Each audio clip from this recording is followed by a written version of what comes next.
Hi, and welcome to day 26 of our Acts story. We've only got 2 days left, and I'm going to be with you tomorrow. And then we've got Margaret to finish up our Acts series on Monday. But this chapter is all about Paul speaking to a king. Now, I've never had an opportunity to even meet face-to-face a king, but Paul got a chance to speak to a king. And when he did, he began to explain to him, first of all, the reason why he had been arrested, but he used it again, like in chapter 24, as an opportunity to share the good news of Jesus. But we get this interesting thing that happens at the end of the chapter. King Agrippa is with a guy called Festus, who's also a ruler, and he says to Festus, Festus says to Paul, "You are out of your mind, Paul. Your great learning has driven you insane." And basically, Paul says to him, look, I am not out of my mind. I've explained to you. And he says to him, and then appeals to the king. He says, "King Agrippa, do you believe the prophets? I know you do." You see, interestingly, Paul started what he knew King Agrippa believed in. And then he worked towards the things that he wanted to share with him about Jesus. And I think sometimes we can learn lessons from the way that Paul talked to people.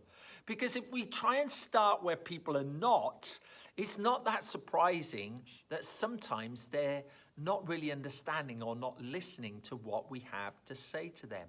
But he starts where Agrippa is. He starts, for him, it's with the Old Testament prophets. For your friend, it might be a question that they're asking. It might be something that is relevant to them. But we've got to try and find those links as we chat to people. And then King Agrippa says these words, "Do you think that in such a short time you can persuade me to be a Christian?" And then Paul replied, "Short or long, I pray to God that not only you, but all who are listening to me today may become what I am, except for these chains." You see, Paul wanted these guys to recognize who Jesus was, because he knew the change that had taken place in his life.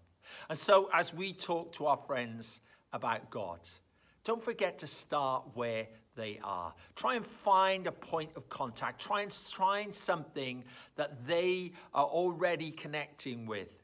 And God gives us opportunities to be able to share his love with others. It might be just being pleasant to them. Have a nice day. Encouraging someone. Talking to the person on the checkout desk. Talking to that neighbor or family friend. And as we begin to talk to them, our prayer should be like Paul's prayer, that they would come to know Jesus. And it might take a short time, or it might take a long time.